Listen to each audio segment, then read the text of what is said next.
The Andy Pollin Show. We got to go after this with everything we got, thinking they're going to come with everything they got. I'll start off by saying I'm bored, I'm broke, and I'm back. The Andy Pollin Show on ESPN 630 starts right now. Step right up, college basketball. You got about a 6 or 7 week window to do your thing here.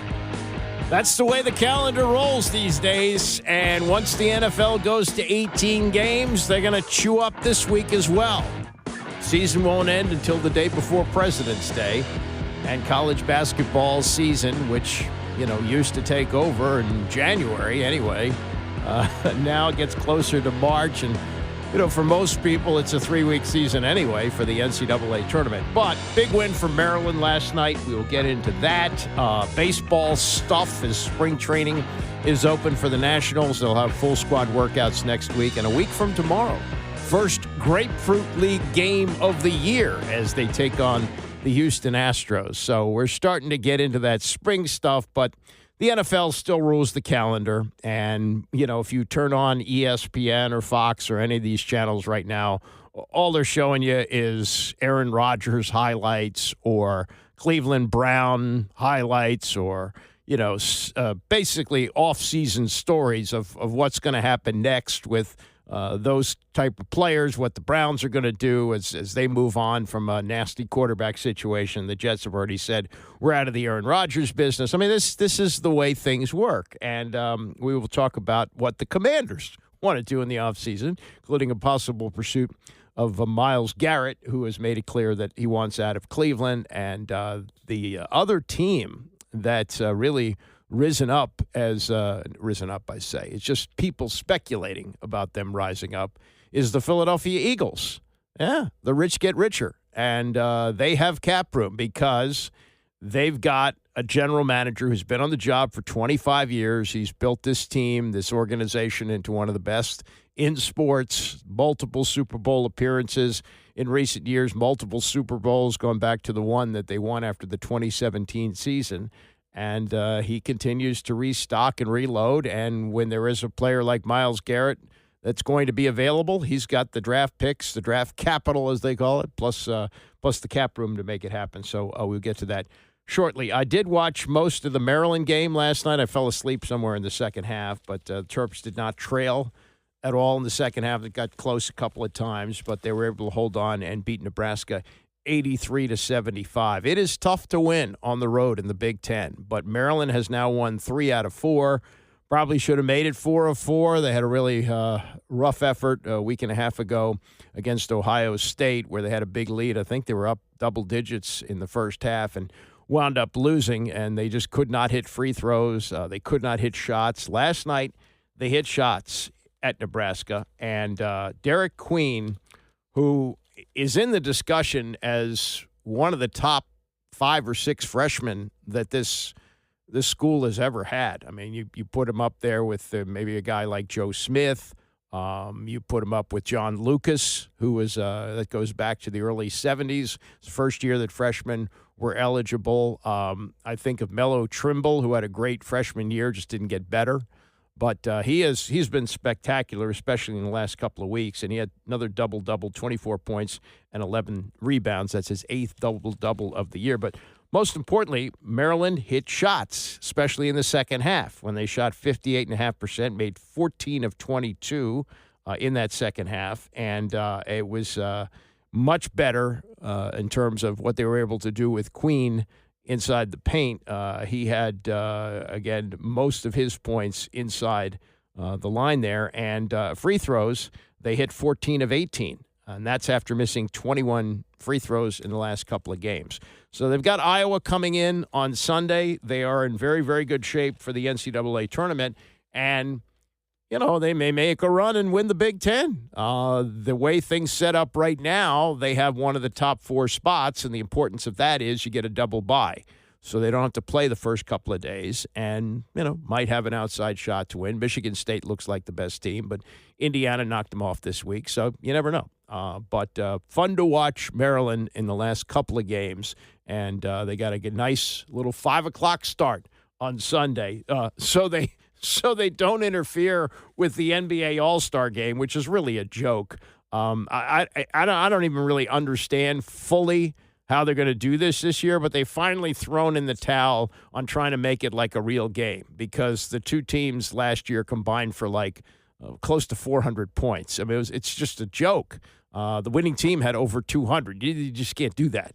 So what they're going to do is they're going to have sort of this round-robin tournament. I don't know exactly how it's going to work, but they're going to do the same thing with the Rising Stars tonight. You got 3 Wizards participating in that. So if there's any interest, and if you are interested in hearing what's going on, we got full radio coverage here on ESPN 630 starting the Rising Stars tonight, and then all the Michigas from Saturday, the three-point shooting, the slam dunk contest. I don't know how you describe a slam dunk contest on the radio, but I'm sure that ESPN will give it a very good try. And then Sunday night is the All-Star game. All right, to football, to what we revel in at this time of year. Doesn't matter if it's technically the offseason. It's never really the offseason for the NFL except for maybe a few weeks in July.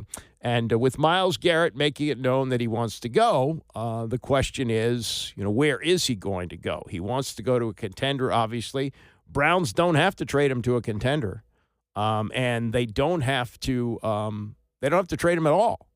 The reason that he's likely to be traded to a team that's pretty good is this reason. He's 29 years old. He already makes a lot of money, and in order to satisfy him, you're going to have to give him a big contract extension. If you're a team that's, picking in the top half of the draft or in the top 7 or 8 picks, you're not going to give up picks that high for a guy who is at the end of his career, maybe has 3 good years left, for a team that's going to take 2 to 3 years to rebuild. What happened here this past season doesn't happen everywhere, and it only happens if you get that elite quarterback, which they have here. So I don't see one of the teams that's down and out making a deal for Garrett. So that leaves good teams. Where's he going to go? What's it going to take to get him? Bill Barnwell covers the NFL for ESPN. He writes very much detailed stories about these kind of things, and he was on yesterday describing what would be needed to land Myles Garrett. Look through history and look at these times when you see guys with multiple first-team All-Pro appearances before they turn 30 get traded. You're looking at a very similar range for a lot of these deals. On the low end, maybe a Tyreek Hill trade where it was 5 picks, but a first-rounder towards the very end of the first round. Or flip it. You want to get that high pick, that premium selection. Look at the Randy Moss trade to the Raiders. That was the 7th overall pick and a linebacker and a late round selection. So really it's kind of where the Browns should settle in here. Either one premium pick towards the bottom of the top 10 or maybe a bigger package starting with the pick at the end of the you really add a character to expect, 2 first rounders, 3 first rounders. I know Browns fans want that kind of, franchise altering haul, but it's just tough for a player approaching 30, even one as good as Myles Garrett. All right, knowing that, Bill, which teams do you think should be interested in swapping some picks or some draft capital or players for Myles Garrett? Just about 30 or 31 of the 32 teams in the NFL should be interested. I'll give you a few that stand out to me, though, and I'll start in Detroit, where we saw, of course, that Lions defense so banged up with injuries over the course of the second half of the season. They lost Aiden Hutchinson. Marcus Davenport got injured early on in the year, and they just did not have enough pieces by the time the year went on. They've been looking for that second pass rusher next to Hutchinson, who's a superstar. Obviously, they have some cap space to work with, one of the youngest teams in the league. That would be the kind of go all in, over the top move for the Detroit Lions. Flip it to the NFC East. The Washington Commanders make sense to me. A team that, of course, arrived ahead of schedule this year. A young quarterback on a rookie deal. Jaden Daniels gives you a lot of flexibility elsewhere on your roster. Dante Fowler, who was their leading pass rusher this year, 1-year deal, a free agent. They could afford to add a star on the edge. And then I'll throw a team that you feel like has everything already. What about the Philadelphia Eagles, where we know Howie Roseman loves adding defensive linemen, edge rushers. That's what they're going to do, what their core is. They spend a lot of money on offense, not that much money on defense. Josh Sweat, who's so good in the Super Bowl, is a free agent. Milton Williams is a free agent. If they could just move that Bryce Huff contract, which is kind of onerous, $17 million a year or so, if they can just get that off their books somehow, they have the money to make a Myles Garrett trade work. And I know it's not common for a Super Bowl winning team to add a Hall of Fame player in the prime of his career during the offseason, but hey, Howie Roseman nailed the 2024 offseason. What would be an even better start to the 2025 offseason than nailing this trade and getting Myles Garrett in Eagles colors? Yeah, and how about this? We haven't fought this way as fans in a long time, but if you're a Commanders fan, you don't want Myles Garrett to wind up in Philadelphia. That's the team you're going to have to battle next year for playoff position, maybe the division title, and the rich get richer, as Barnwell says. So do you try to do everything you can to get Myles Garrett here, in part because you don't want him playing in Philadelphia next year? Now, back in the day, back in the foolish days of Dan and Vinny running the show, T.J. Duckett, who was like a middle-of-the-pack running back, became available from the Atlanta Falcons. And those two stooges thought that Washington was so close that they didn't want Philadelphia to get him, so they way overpaid for him. It was like a third and a fifth for a guy who had like 150 yards rushing for Washington. This is totally different. This is a future Hall of Famer who could wind up making a great team even greater. And if you have the ability to, A, add to your team with Myles Garrett, and B, keep Myles Garrett from making a great team greater, do you think in that direction? You don't want to overpay for him. Understand that. But, boy, he makes them so much better on the edge there, which they have to do. The pass rush is key for them. And, they got an offense with a quarterback who's right there, and they'll add some pieces, maybe another wide receiver, beef up the offensive line a little bit, maybe a running back. But the defense is the weak spot of this team right now, and Myles Garrett makes you better.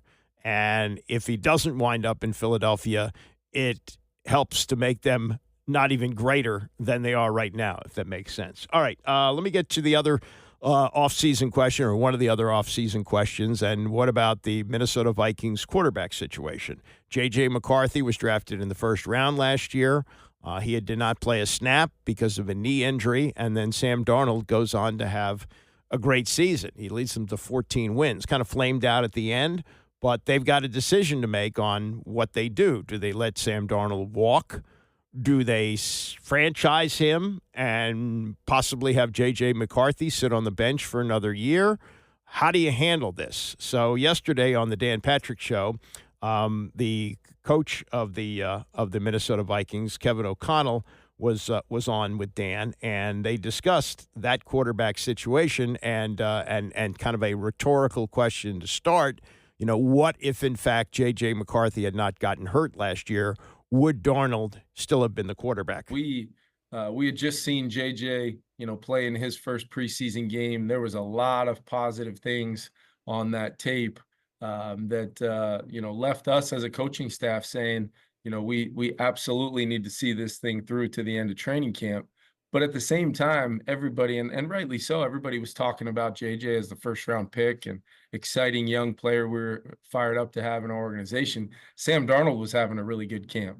And it was showing up day in and day out. It's one thing to, go to training camp practice every day, but when those guys are competing against Brian Flores and that defense, it's not exactly, standard defense that you're going to be able to say, your quarterbacks really haven't been in stressful environments yet, so we need to get to the games. Our quarterbacks, since Flo has gotten here, they can't wait for those preseason games to come because what they're going up against every single day in practice. So I love the fact that Flo pushes us all to be better, and our quarterbacks get to be in a massively stressful environment every day, which only helps competitions and helps you figure out what you have. But I would argue that I think both guys would have continued on through, and I would probably say, Sam Darnold would have been our starting quarterback just out of the experience and knowing that I am very much constantly aware of the minute-to-minute, hour-to-hour, day-to-day development of quarterbacks.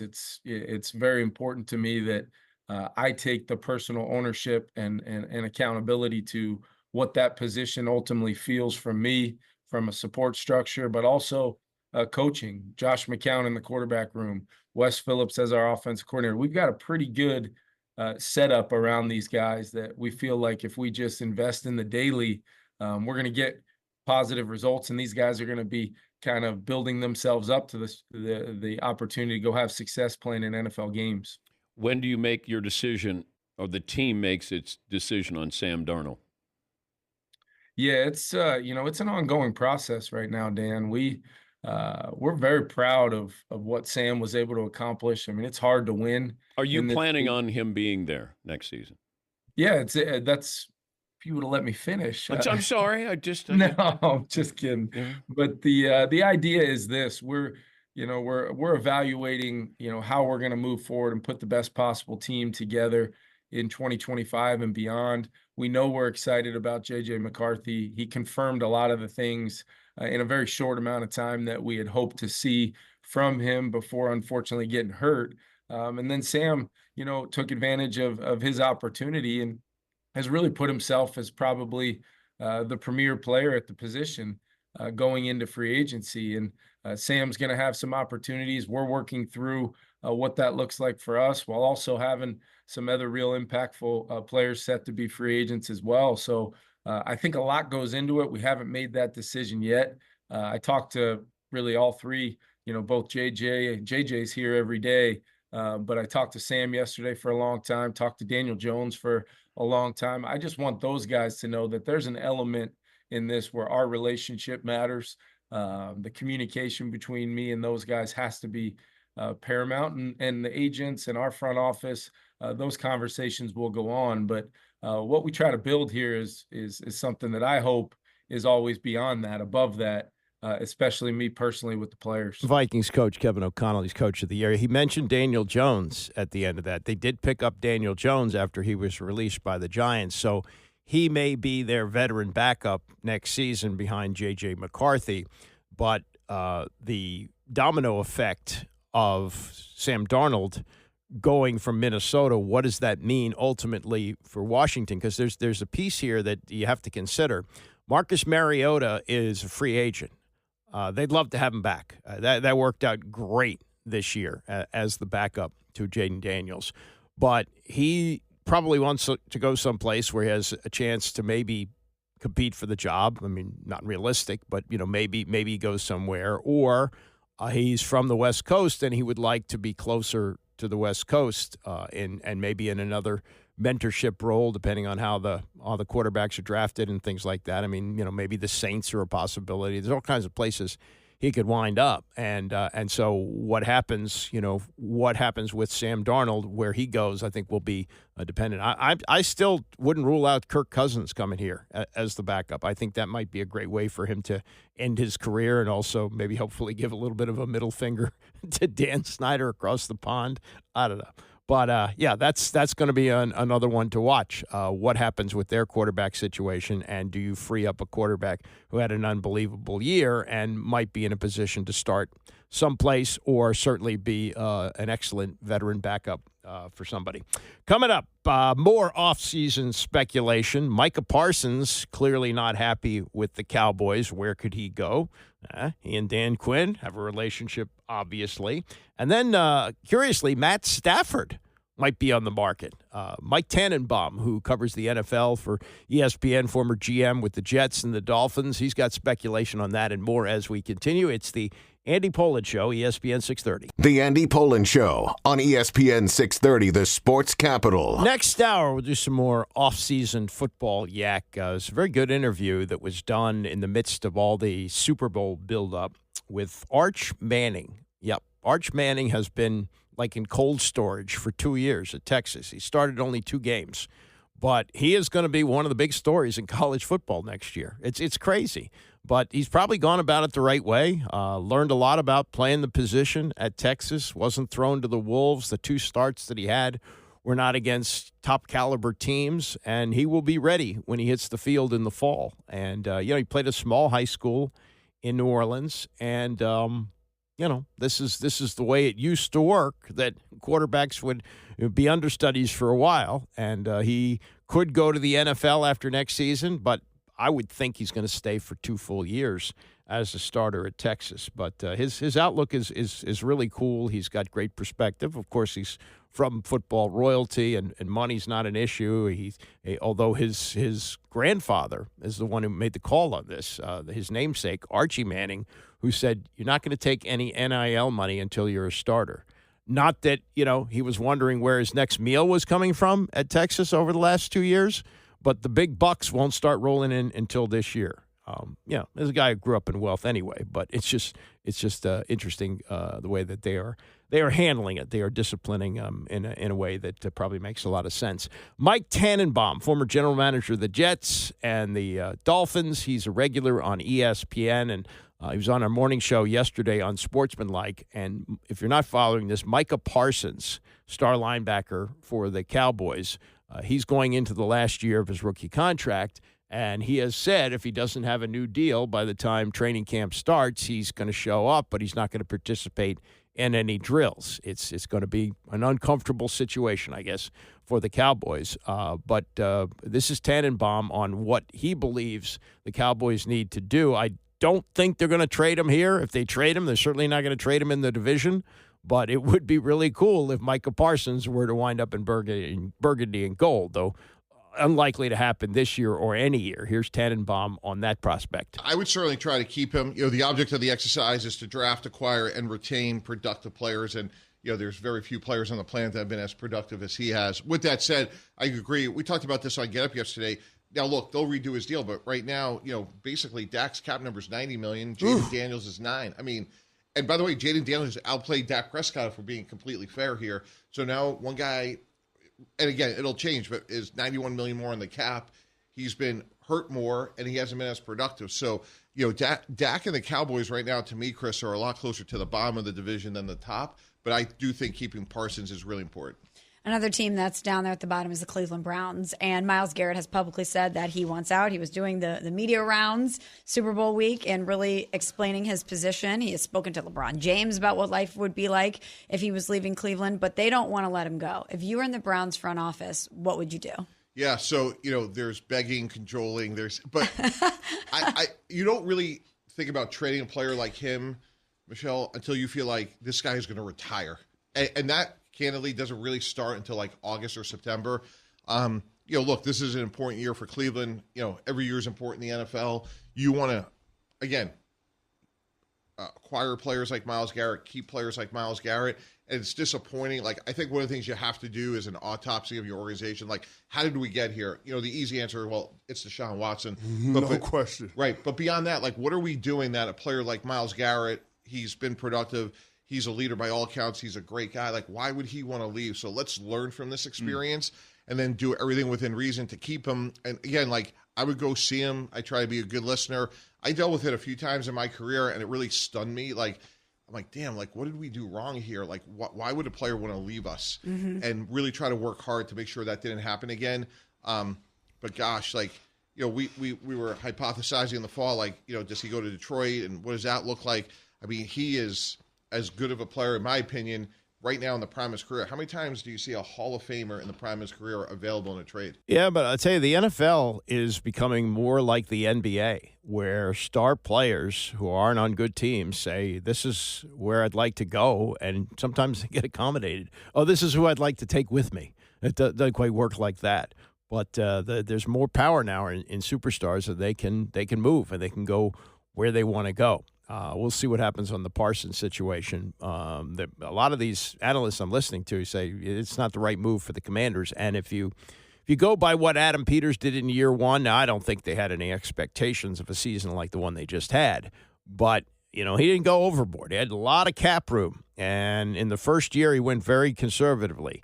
Now that they know they have the quarterback, it would seem that you go all out now. The next 2 years are going to be huge with the amount of money that Jaden Daniels is going to make and the minuscule amount he takes up on the cap. But I guess you've got to say, and Adam Peters we trust, because obviously he knew what the hell he was doing this year. Now, there's other situations around the league which are kind of fuzzy, not as clear as Myles Garrett saying, get me out of here.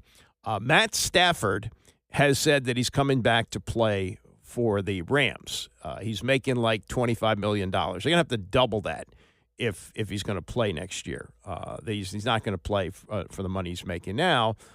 You also have his wife, Kelly Stafford, does a podcast, and she went on last week, and she basically torched the organization for saying to Cooper Kupp, we're getting rid of you. And she said at the end of it, she said, I like living in Los Angeles, but I'm always up for an adventure. Kind of indicating, we could conceivably move to another city. And what the hell? We played in Detroit all those years. Doesn't really matter where we go. We just want a situation where the quarterback is happy. And so that it complicates things. And it seems unbelievable that you would trade a quarterback who did as well as he did this past season, got the Rams within a whisker of going to the Super Bowl, and Tannenbaum is as baffled by this as anyone. That one stuns me. Like, what are we talking about? Like, the Rams have done an unbelievable job of retooling on the fly. Like, Verse and Fisk, Brian Young, like, they were 20 yards away from beating the Eagles. And if Bo Leonard, the center, like, for whatever reason, he slid the protection one way, cut Jalen Carter free, they could have won that game. I mean, and when you look at Washington and Kansas City, by far, they were the team that gave Philadelphia the best game. By far. And, like, what are we doing? He's in a blizzard. Yeah, good point. Right. And he's 5 years younger than Aaron Rodgers, because that was one speculation, Evan, was like... Trade him for picks, bring in Rodgers on an easy deal. Yeah. Why aren't we keeping Matt Stafford and running it back? Like, what am I missing here? That's why I'm asking you. Yeah, it's stunning. But here in New York, where we all are right now, everyone's talking about, could the Giants get Stafford? Yeah, Evan, like, what are we talking... I said that on the air yesterday. Like, what are we talking... Like, the Rams have done an unbelievable job. Like, they have rebuilt on the fly. They have a lot of good young defensive players. And you got a guy in Matt Stafford. Like, don't you want to keep him? So would you shut down everything if you're the Rams and redo the contract and make it clear, enough, this is over with. We're not talking about this anymore. And, here's a 2-year extension. Now, look, if you want to say where the Rams may fell short is, like, Stetson Bennett hasn't worked out yet, and they do need to draft his successor. And, like, to me, like, the way I would think about it, if we do a 2-year extension, that gives us 3 drafts to find Stafford's replacement. No doubt about it. Okay, speaking of teams that are trying to manipulate their salary cap, the Cincinnati Bengals, Joe Burrow is going on every platform that will give him a microphone and caping for his guys to get paid. He's literally laying out the roadmap for how the Cincinnati Bengals could get it done, including restructuring his contract. What happens in Cincinnati when it comes to T. Higgins, Jamar Chase, and Trey Hendrickson? You know, Chris, it was interesting. I'm glad you brought that up. I felt like it wasn't like what you said, it was how you said it. And I thought Joe Burrow had shades of Carson Palmer. Like, and I don't mean to stir it up. I've already done it. He's been saying it. He's already done it. Yeah. I mentioned that yesterday. Like, it's more important coming from you, though. So go ahead. No. All good. No, but I just felt like, why would he say it? Because I agree. Like, the details, you know, and I think, and we talked about this yesterday. Like, you look at Miami, you look at Philadelphia, paid a quarterback, and both those teams paid 2 frontline receivers. So the whole notion you can't do that. But I kind of get the sense of, like, hey, like, we're a good team. Like, we have really good players. What are we doing? Like, why would we let T. Higgins go? Why would we not make sure that Jamar Chase wasn't taken care of? Trey Hendrickson, who quietly has been as productive as a pass rusher as any of these guys, is woefully underpaid. So I think that's a really interesting situation to watch, because I think the way Joe Burrow is constituted, I think he's his own guy. And I don't think he's beholden to the norms of just saying the right thing indiscriminately. Like, I think he feels like, what's going on here? Like, why are we not keeping our own players? So this is, in effect, an ultimatum? I don't know, Chris. Like, I felt like it was sort of heading that way. I think if you had Joe Burrow here in July and T. Higgins graduated for whatever reason, I'd be really curious to hear the tone of his answers. All right, so that's Mike Tannenbaum on As the Unhappy Quarterbacks Turn. The T. Higgins speculation running pretty hot here, whether they would make a deal to bring him in. Again, we have to see how Adam Peters handles things, but locker room is very important here. And Higgins, is he going to be a guy that's going to fall in with the way things run here? I think that's going to be very important. And how much do you give up, to get a receiver like that? But what you're hearing from Burrow is restructure my deal so we can make T. Higgins happy and keep him here. He understands that to do that. So that's kind of the stuff that always goes on this time of year, and I'm sure we'll spend a lot more time on that next week. A couple of other NFL stories. This has been brewing for a while. Tyreek Hill, Dolphins receiver, maybe the fastest guy in the NFL right now. He's trying to get a match race with Olympic gold medalist Noah Lyles. And in an interview with People, Hill and Lyles announced that they will race at some point in the spring or summer before Lyles competes in the USA Outdoor Track and Field Championships, which get underway July 31st. They have not settled on the distance, which I think is going to be important here. Somewhere between 100 meters and 40 meters. 40 meters. I would think that if you're Lyles, you want to make it longer. I don't think he loses to him either way. But Hill did challenge Lyles to a 50-yard race last year. Lyles responded that that he wasn't interested at the time. He pretended to forget Hill's name. Lyles won the 60-meter final at the New Balance Indoor Grand Prix earlier this month, and he held up a sign that said, "Tyreek could never." He says, "That's why I'm the world's fastest. I did it at the Olympics. I did it at the World Championships. I do it wherever it's needed to be done, and I'm going to go down, to beat up on Tyreek and prove that I'm the world's fastest, and it's going to be done." I think the distance is going to be important here, that Hill might have a shot if it's shorter, but if it's longer, you got to like Lyles. And here's the thing about this, about these kind of races. Ronaldo Nehemiah, I had him on the show a couple of years ago. He's the greatest track athlete in the history of the University of Maryland. He would have won a gold medal had we not boycotted the 1980 Olympics. He was such a great athlete that, not having played football since he was in high school, he played for the 49ers for 3 years and won a Super Bowl with them.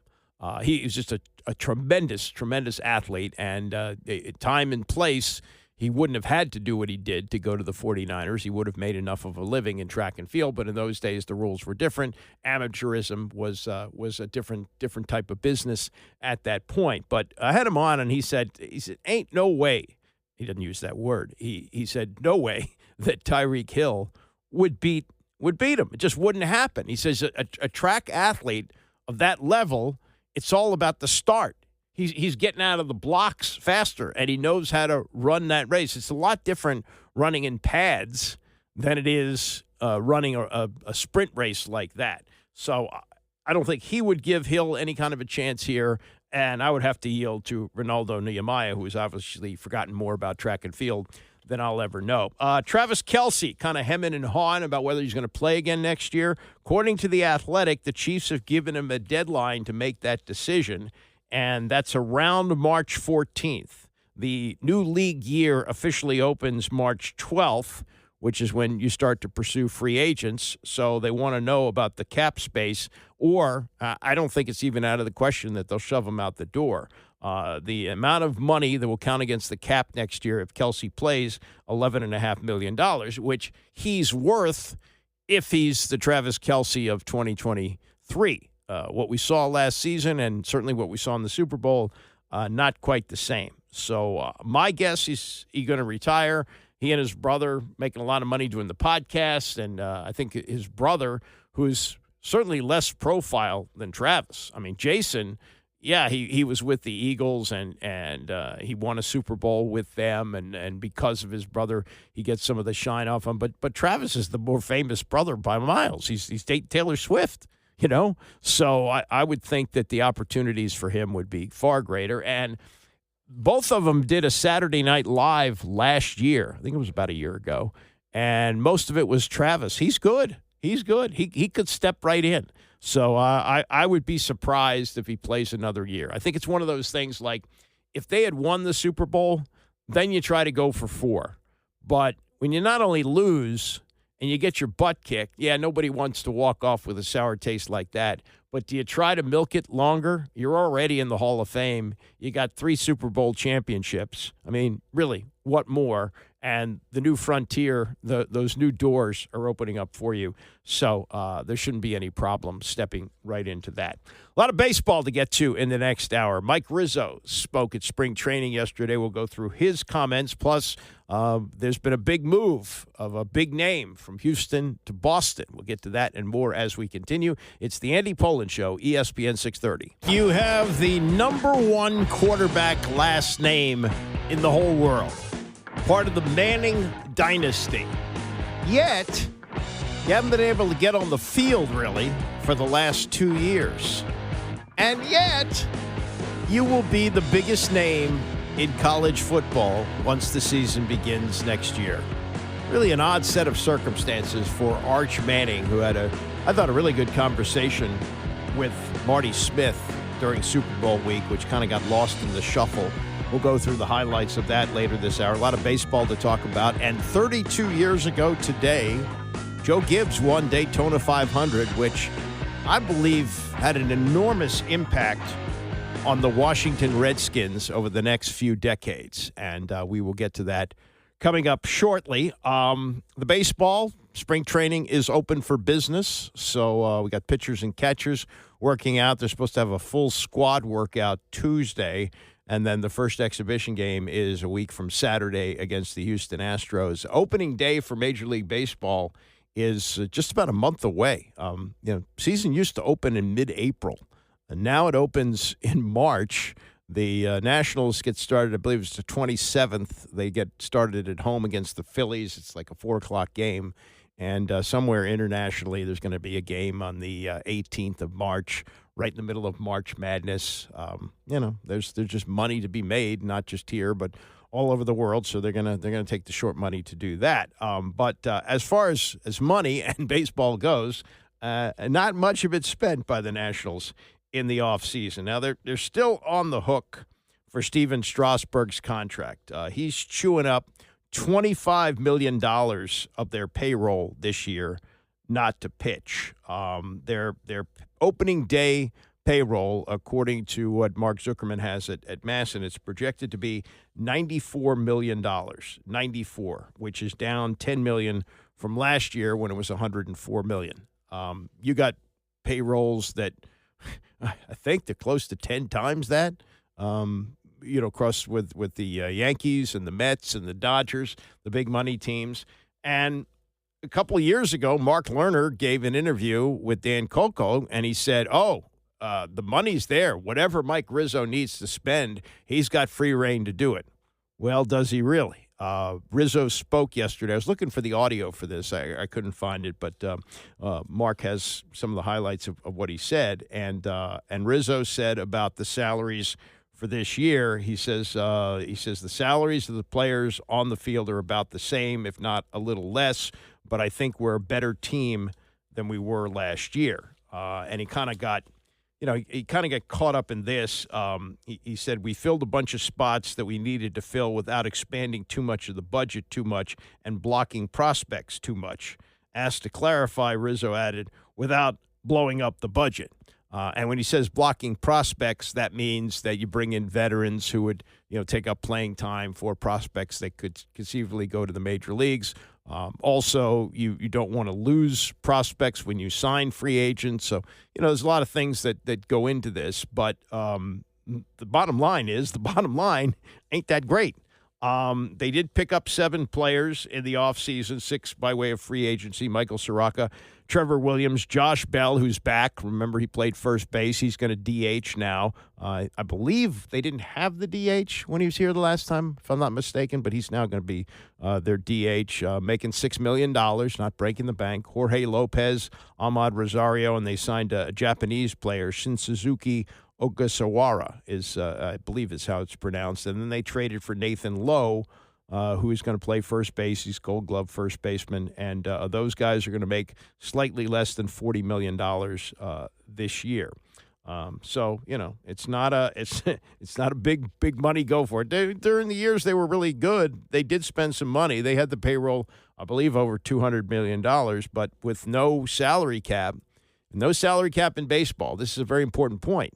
There's also no floor, so you don't have a minimum that you have to spend. And the players fight like crazy every year to prevent the salary cap, to prevent the Dodgers from going all out and signing Juan Soto to a deal north of $700 million. Or the Mets signed him to that. Did I say the Dodgers? Mets signed him to that. But what's important here is the rank and file. And it seemed like the rank and file would benefit more from a salary cap. Yeah, you got these guys who are making these unbelievable sums of money now, $70 million plus a year, but you also are squeezing the guys at the bottom. And if you had a floor for each team, they'd have to spend some money. That might be how you look at it, but that's not the way it's done this year. More from Rizzo about not blocking prospects that he says are going to be the future. He didn't want to give up any draft picks or any international money. Don't know exactly how that works, but there's also some money issues involved in that. Their closer, which is always, they even when they were good, they were always looking for bullpen help. Like Rizzo was always going out and trading for relief pitchers. The choice for closer is Jorge Lopez, Jose Ferrer, or Derek Law. There's also Kyle Finnegan, who they did not tender, would have cost them about $8 to $9 million to bring him back through arbitration. He's still out there, and Rizzo says they're talking. They're talking to him. He's 33 years old. He said, we've been talking throughout the season, asked what it would take to bring him back. He says it takes two to tango. So, there's that. I don't know.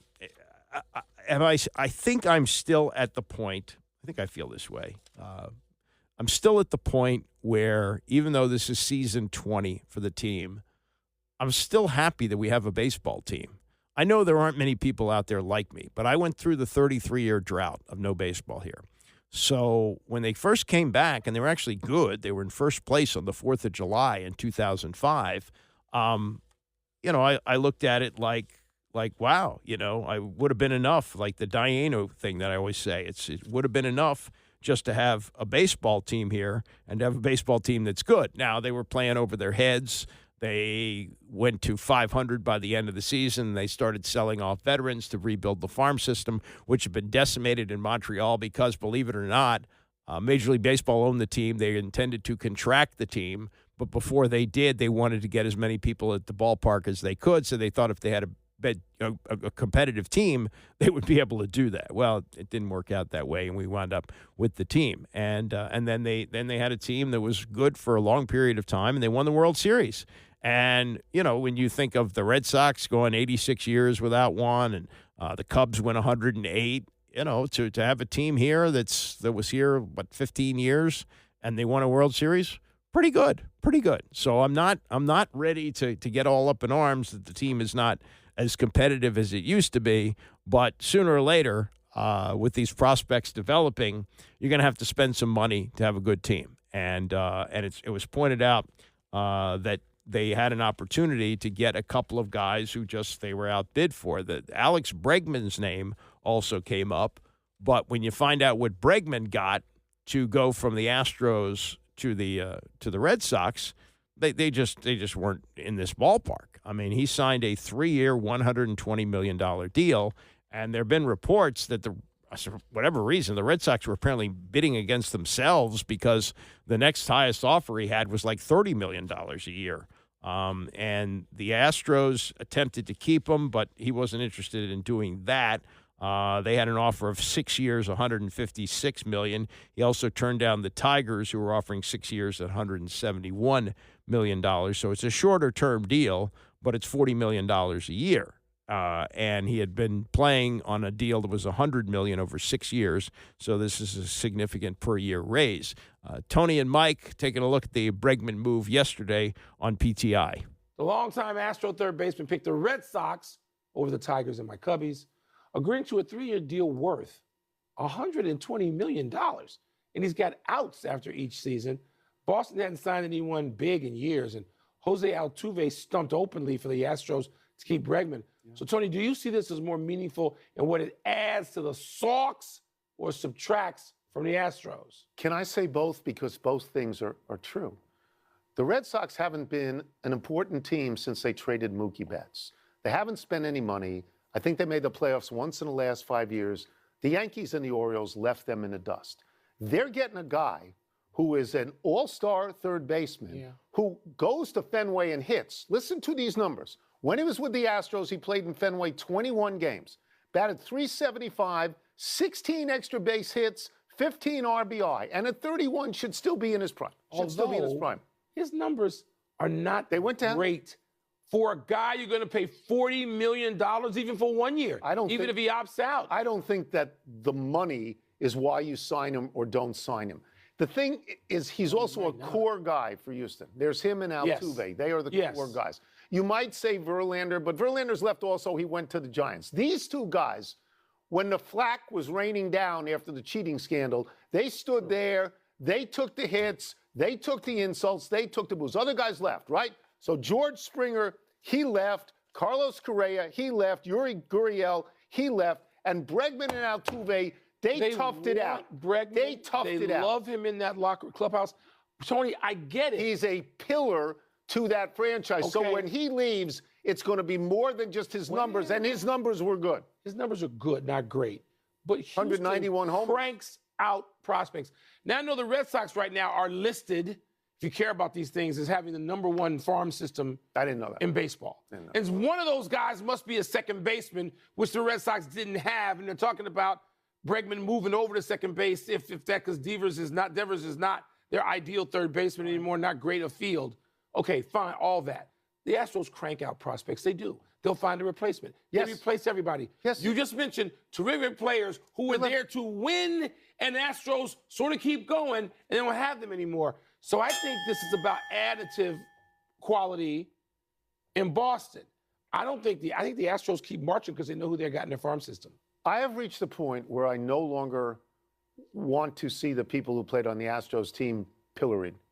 I think they paid a price. Yeah. I think they paid a price. I was sort of happy to see A.J. Hinch manage the Tigers into the playoffs, and I'll be happy if Bregman and Cora, if they make the playoffs this year. I'll be happy with that. I think people have moved on from the cheating scandal with the Astros. The pages get turned quickly in sports, and even the stupid comment of the commissioner when asked, whether he'd make them give back the World Series trophy, he referred to it as a piece of tin. I think that has passed too. Things happen, and people have short memories. They do, and I think Tony's right. Time to move on from that. This Dallas thing with the Mavericks. This is an interesting story. So you maybe you've been following this. The fans are outraged that Luka Doncic was traded to the Lakers. They hate this, and there were a couple of fans who were thrown out of a game last week simply because they were mouthing "Fire Nico Harrison," the general manager of the team who made the deal. And they also held up signs. This is probably the reason they were ejected, but they held up signs that said "Fire Nico." So they were escorted out of the arena during a game. Their names are Chris Taylor and Garrett Bussey, Bussey. They did an interview with WFAA TV. That's the ABC affiliate in Dallas. And they talked about, being let out. And they said they'd also been, and maybe this is part of it too, they'd been in a verbal altercation with Mark Cuban, who was a few rows in front of them. And that may have led to them to being escorted out. Now, the Cuban ownership is a little fuzzy. He sold, I think, his majority interest. So I don't know exactly what his role is in ownership, but he's still going to the games, and he's still obviously a big Mavericks fan. So these guys did their TV interview. I guess Cuban either saw it or got word of it. And he put out a statement to the station saying the two fans were causing commotion while the Mavs were shooting free throws in crunch time. He claims his frustration stemmed from the timing of the fans' outburst, and it was less about what they were saying. He says, I didn't care what they were saying. They were saying it the whole game. It was when they were doing it, and they should have been cheering for the Mavericks instead of disrupting free throws. So Cuban has extended an olive branch. He has given those two guys his courtside seats, which he gave them for their win this week over the Golden State Warriors, 111-107. They did not get to watch Luka Doncic in a Mavericks uniform, which is what they wanted to do, but they did get to see Kyrie Irving drop 42 points on Golden State, so maybe that takes the sting out of it. I just like I say with the Astros cheating scandal, people move on. And, whether or not when Anthony Davis comes back, if he can, make them a serious contender in the playoffs, which is probably too late to do that. But if he can do that, then people start to forget that Luka used to play there. But the fan base loved him. The team made it pretty clear that they were unhappy with his work ethic, that he didn't control his weight, that he was getting hurt. They thought he was going to get hurt even more. But it's highly unusual to trade one of the best players in the league in his prime. It's not like, LeBron taking his talents to South Beach. This is a guy who was under contract and didn't have to be traded. and took the team to the NBA Finals last year. That it wasn't like they were underachieving necessarily. They lost to a better team in Boston. And I guess management felt like they weren't going to pay him the max. Money had a lot to do with it. He was due to get an extension of like $350 million, which I guess the Lakers are going to pay. And they didn't want to do that. So the fans are upset there. And Mark Cuban at least put a salve on a couple of them, I guess. All right, coming up, 32 years ago today, Joe Gibbs Racing won the Daytona 500. He was a NASCAR owner, and he was a head coach at the same time for a while. That and more coming up. It's the Andy Pollin Show, ESPN 630. Bram's coming up at 11 o'clock, and it was 32 years ago today that Joe Gibbs Racing won the Daytona 500. That would have been Valentine's Day, 1993. And he was, in fact, still the head coach of the Washington Redskins. Redskins had won the Super Bowl after the 1991 season, so they wrapped that up in January of 92. He did come back for the 92 season, and there was no reason to believe that he wasn't going to be the coach for a long, long time because he was only 52 years old. He had been the coach for 12 years. The salaries were not what they are now. I think Gibbs was just over $1 million at that point. But in his last couple of years, he had gotten involved in racing. Grown up in North Carolina, had been around racing his life, and he wanted another outlet that he could share with his sons. He had two sons, and the older one had played college football at William and Mary, and the younger one at that point was playing at Stanford. He was the linebacker at Stanford. Name was Coy. The older one, J.D., named after his dad. And so he thought this would be something they could share, and also a competitive outlet, and just another thing that he could get himself involved in. And I don't think anybody expected this. 2 years after getting involved in racing, he won the stinking Daytona 500, which is the Super Bowl of stock car racing. They do it differently. We've got the Daytona coming up this weekend, where they pretty much have their Super Bowl at the beginning of the season, and then they play out the NASCAR season. And so Dale Jarrett was his driver, and this is how it sounded coming down the stretch 32 years ago today. This is the finish. Did we say 5 cars had a shot at it? Get ready, because it's coming to the wire. There's Jarrett in front. Jarrett pulling back in front. Bodine comes down to the inside. Jeff Bodine, the 86 champion, trying to find some room. Come on, Dale. Go, Betty, go. All right, come on. I know he's got it to the floorboard. He can't do any more. Come on, take him to the inside. Don't let him get on the inside of you coming around this turn. Here he comes, Earnhardt. It's the Dale and Dale show as we come off of turn 4. You know who I'm pulling for. It's Dale Jarrett. Bring her to the inside, Dale. Don't let him get down there. He's going to make it. Dale Jarrett's going to win the Daytona 500. All right. Oh, look at Martha. Oh, dear. Oh, can you believe it? Way to go. Hey. Man. So here's Joe Gibbs, a newbie, and all of a sudden he's like a Super Bowl champion in that sport, where at that point he'd been to 4 Super Bowls and won 3 of them. And down in the pits, he talked to, and I remember growing up watching NASCAR and all different types of racing on the Wide World of Sports, and they would go down to the pits to Chrissy Kanamaki. And I always thought, boy, that's an odd first name for somebody, Chrissy Kanamaki. No, it's Chris E. Kanamaki.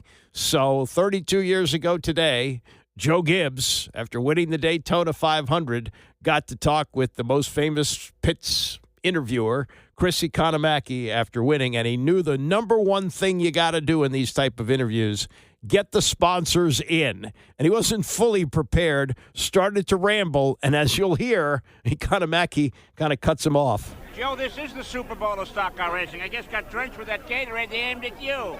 What's it feel like? I tell you, it's the same thrill. I can't take as much credit for this one because I was just really praying on the sidelines. Jimmy and Dale did a great job with the crew. I have so many people to thank, though. Don Meredith for helping me through all this and put all this together, my good friend. Jimmy Johnson over at Hendricks Motorsports and Rick Hendricks. Chevy, big thing, Interstate. Shell, all those guys, and Food Line like help a us put it team, together. isn't it, That's Joe? exactly what it is. And putting it all together I really picked Jimmy and Dale, and the rest of it I got to give credit to everybody else. And I just want to thank the Lord for giving me this kind of a second great thrill in my life, a Super Bowl, and now the Super Bowl of stock car racing. So I'm the most thankful guy in the world. Race, Joe. Let's go upstairs now to Ken's Square. He started to ramble a little bit, and they had a time, I guess, on the telecast, so they threw it up. Now, here's the epilogue to this, and this is why I think this is significant in the history of the Washington Redskins. About 2 weeks later, a little more than 2 weeks later, in a story that was broken by Steve Buckhands, Joe Gibbs retired. He was only 52, and this seemingly came out of nowhere. He was a year removed from winning a Super Bowl championship. Why would he leave then? He had years left on his contract in Washington, and he said at his news conference, so he was probably burned out. That was a part of it. And he did now, I think, and I think this Daytona 500 had a lot to do with it. I think he now had the confidence that he could be as successful in racing as he was in football. And that gave him what he needed to leave a sport that was starting to wear on him. Salary cap was coming. He knew that. That was going to change things. But he said at his news conference, and it's so poignant, and it almost makes you tear up when you think about it at the time, when he did announced that he was leaving and turning things over to Richie Pettibone in early March of 1993. He talked about going in to kiss his sons goodnight and realizing they had whiskers, and that how much he had missed by sleeping at the park, how much he was consumed by football, as you have to be in a job like that, and he wanted to spend some time with them. And he said, and this is so sad to look back on, but in March of 1993, he said, "I believe that your children are the most important things you leave on earth." And now, all these years later, both sons are gone. J.D. died at the age of 49. He had a neurological disease. And Coy, the younger son, died in his sleep at 49. And Joe Gibbs has a whole lot of grandchildren now from the two of them. But his two sons, the reason that he got into NASCAR in the first place and devoted so much of himself to that, they're both gone now. And it's such a sad, sad thing. It would be a long, long time before he'd win his second Daytona. Gibbs didn't win again until 2016. And when he won again in 2019, it was shortly after the death of J.D. I mean, he was very strong, very religious man, emotional, the whole thing, but he dedicated the victory to his son, who only died a few weeks earlier. I mean, it was really an amazing thing. And then they won again in 2020. He has not won since, but he does have 4 Daytona 500 championships, and the first one was won on this day in 1993. And, you think about the franchise and what would have happened. I mean, if had he stayed, would he have gone through like a 4-12 season like Richie Pettibone did? How would he have adjusted to a league that was now changing with a salary cap that was coming in that was going to cause him to get rid of a lot of veterans? That may have had something to do with it. He did have interest in coaching the Carolina Panthers when they came in as an expansion team in 1994, but the squire, Jack Kent Cooke, said, "Oh, no, you're still under contract to me." And Gibbs said, "Well, I haven't taken any money." And he said, the checks are stacked up on my desk. Come in and claim them. And he never did. He did not wind up. I think Carolina actually waited a year for him to be freed of the contract. And then he looked at the situation and said, "No, I'm not going to coach." And then famously came back in 2004. And I think that money had something to do with it. That Dan Snyder invested in his race team, and that was part of the picture. One other thing, it's in the op-ed section of the Post today. It's written by Robert Edelstein, who has written about NASCAR in the past. Interesting little angle on this. Michael Jordan is now a NASCAR owner, and he's involved in looking for a bigger piece of the pie. NASCAR has been run pretty much by the France family. Bill France, who started it, maybe 75 years ago, and his son now runs it. That Michael Jordan, as a NASCAR owner who doesn't need money, I mean, he's a billionaire, and he cashed out big on the Hornets. but they're looking for a bigger percentage of the pie as owners. NASCAR has a 7-year, $7.7 billion media rights deal that they signed just a couple of years ago. It's with NBC, Fox, Amazon, Warner Brothers, Discovery. And the owners are getting a small piece of that, something like 25%. And, Jordan comes from the NBA where the players get 50% of the revenue, and he's saying, no. He's looking at the skyrocketing numbers from television and the different media outlets, including the streaming like Amazon and Discovery and all that. And so he has asked that they look into antitrust on this. They've hired an attorney, Jeffrey Kessler, who argues that the France family has been using NASCAR as a personal piggy bank. And Jordan said, everyone knows I have always been a fierce competitor. Duh. And he says, the organization has an impressive record of maintaining its power, but in taking on the man who helped transform the NBA, a victory for NASCAR this time is no slam dunk. So Jordan leading the way. Once again, kind of a guy like Gibbs coming from another sport where he had unbelievable success, now taking on NASCAR. I don't know where Joe Gibbs stands on this, but this is another interesting angle with Michael Jordan now involved. I think there's Brad Daugherty, who used to play in the NBA, played at North Carolina right after Jordan. He's also involved in NASCAR, and there's money to be made in it. But right now, a bigger chunk maybe of the money than these owners would like is going to the France family, and they want to do something about that. So anyway, that's about as much NASCAR as you're going to get out of me. Back to off-season football and other things next week. Bram is coming up next, and I'll see you Monday morning at 9 a.m.